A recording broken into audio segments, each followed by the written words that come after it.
All right, what's going on, everybody? It's Nick Gashler. Today we're back this week, following up the Kyle Pitts film session. We're going to be looking at Mac Jones. He is another guy, kind of like Kyle Pitts, that has just flown up boards, right? Before the Senior Bowl, he was that like fringe first round player with along with Kyle Trask, but it seemed like right after the Senior Bowl, he really separated himself, especially in the mind of the media. Ahead of a lot of other draft prospects and quarterbacks, and he's now being considered like a top 5 or a top 10, top 15 pick. And when I watched him the first time, I wasn't originally that impressed with him. I have a grade of a mid-second round grade on him. So I wanted to go back through the tape, kind of watch it here, and see what I saw. I'm going to highlight some plays that I like and some plays that I don't like, as usual.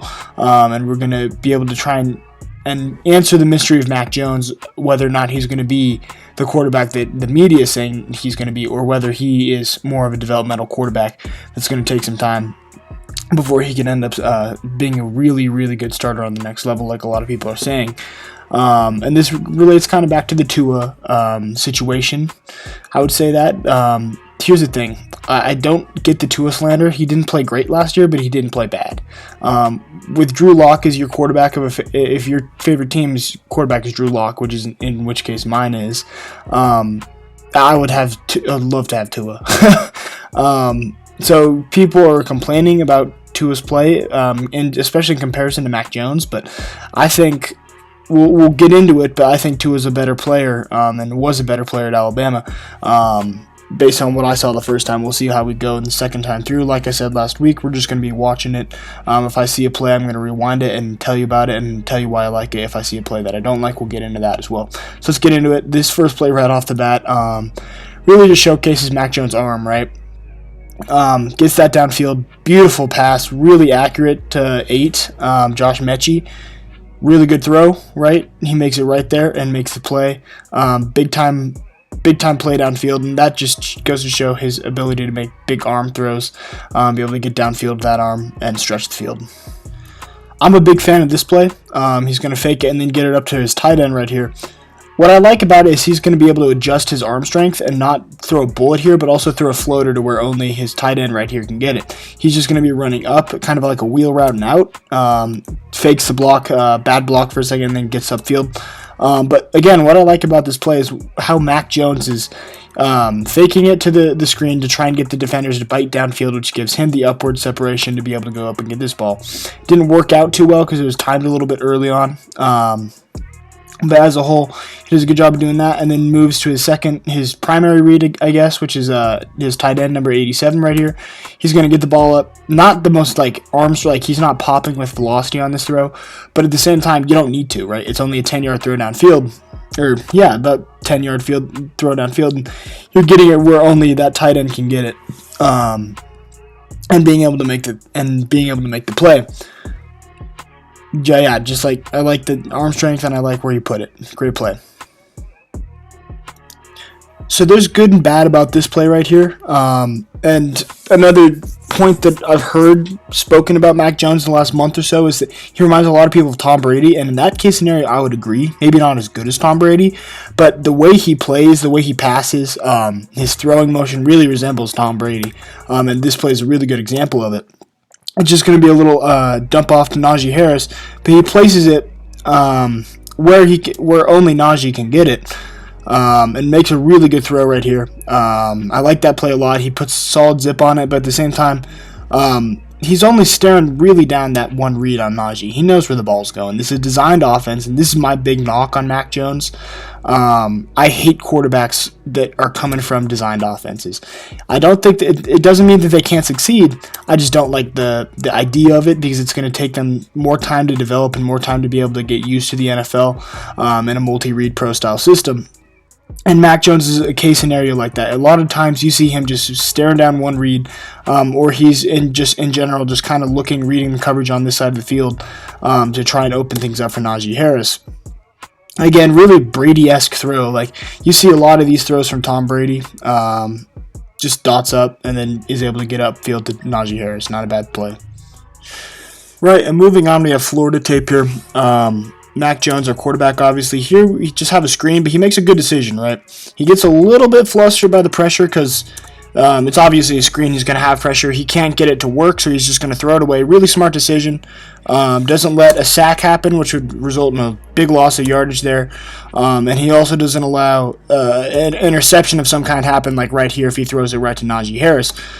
So just a really good decision there to be a good manager and not let that play go south. Here's another play that really showcases Mac Jones' upside and his one downside that I really see consistently. Here we're going to have number 8, Mechie motion. He's going to take it.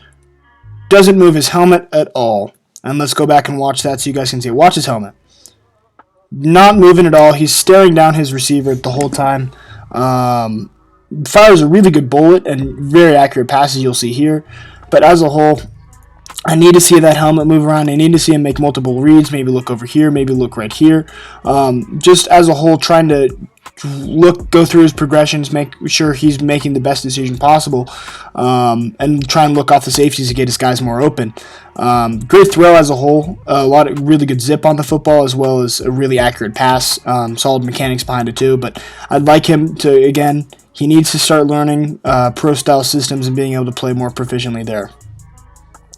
And this brings us into our second point that I don't love about Mac Jones is his athleticism and mobility. Drops back here. He's getting pressure from the interior right here, so he steps up a little bit and then gets pressure from the interior from number 10 right here. Now, a quarterback with better athleticism, Trevor Lawrence, Justin Fields, Zach Wilson, etc., would know how to get out of this play. Mac is kind of just like thrust into it. And there's really not much escapability. Like, if Mac Jones was trying to escape here, and there's not many routes to do so, this is probably his best route, but he could flip and roll out this way, force this defensive end to change his hips and try and chase him down that way. He just does not have that high-level mobility that I love, and it results in a sack here. There's other examples we'll get into probably later in the film session, but I need to see a little bit better play than that. So the more I watch Mac Jones, the more I kind of come to this realization that Mac Jones has poise, right? A couple of these plays, I was questioning whether or not if he was getting scared under pressure, too scared under pressure, too flustered. I don't think that's the case. I think he can make really good throws downfield. I think that because of his lack of mobility that we've talked about, he isn't comfortable with escaping the pocket and trying to find a way out. And for a quarterback, especially in this day and age, to not be able to make throws outside of the pocket, that's a little concerning to me. Obviously, you'd like to see your quarterback do the opposite, being able to, like what Zach Wilson does, being able to get out of the pocket and find the ball and find places to put the ball, or just use your legs. Mac Jones doesn't necessarily do that. He's more of a traditional pocket passer. And in this play, we're going to see it. The offensive line pretty much collapses pretty straight up forward, and obviously Mac Jones has already made his decision at that point. This is the last play, but Mac Jones has made his decision right here because he's stepping up, he's taking that power step, he's about to wind back to throw. But there are case scenarios in Mac Jones's reps again as an Alabama quarterback where the offensive line kind of caves in back onto him, and he has nowhere to escape because he's not comfortable with using his legs to extend the play outside. That's the big problem. The problem's not his poise. He keeps his eyes downfield here, takes a hit, and makes a solid throw for a first down. The problem is if he was able to get out here, he'd be able to make the same throw but not take the hit, and that's ultimately what I'd love to see from Mac Jones. Again, here we see pressure come into his face. He stays poised, makes a good throw downfield. Then again, mobility would be able to help him escape this and be a little bit better and make a better throw potentially, because this throw is a little high, but it's still very accurate. Again, Mac Jones is a very accurate quarterback, solid arm. It's just these things like that. So he has pressure in his face from right here and then coming over right here. He makes a really good throw. His eyes are looking downfield at his target. Fires one right to only where, I think that's Devontae Smith, only to where Devontae can get it. And just overall, really good play right there. I like that. The poise is there. And again, this play is one really good example of Mac Jones not being overly comfortable as a mobile, being able to extend the play with his legs. Let's check it out. Pressure's coming his face. He escapes, but he doesn't know where to go. He's kind of having trouble deciding where to go. He doesn't look all that comfortable right there, and eventually just decides on his check down right there at Najee Harris. But again, you don't really see a lot of comfortable play here from Mac Jones. If it was a Zach Wilson type, he'd maybe run out this way and try and find a way to his receivers to go get the ball. But instead, Mac kind of just hesitates and sits around there and doesn't do what other quarterbacks would do potentially, and that is to his downfall there. And we'll finish this off with a really good play that showcases what I like about Mac Jones. Let's take a look right here. This receiver, is going to be running slant. Mac Jones is going to anticipate it really well, right? He sets up to throw. It's a one-read play, but he sets up to throw right here. He already has his feet set while he's executing that play action, so he knows where the ball is going. Number 8 is barely out of his break by the time he's already halfway through his throwing motion, and you see the results here as he throws Mechie wide open and is able to get upfield for a lot of yards. Again, right, Mac Jones, great play, sets his feet right here, so he's ready to. He knows where the ball's going. It's just a quick, easy play, and we talked about this last year with Tua. Tua had a lot of these plays installed into his offense, and he was able to go against the grain on some of them and find other reads and make plays. Mac Jones doesn't do that all the time, but Mac Jones does a very good job of anticipating this ball and finding it wide open. We saw Tua run this a ton at Bama last year, and we see Mac Jones do it right here. Really good play to end on. So in essence, Mac Jones, looking back on my 5 years of experience, is probably the most interesting quarterback that I've evaluated because he's so hard to place. His story is so interesting, right? He came in and he sat behind Tua, and he ended up starting for Tua when he was injured. And this year he's taken over the starting job and done great, and he's propelled himself into this first-round conversation. And the question that I attempted to answer at the beginning of the video was, what is his guy's upside then?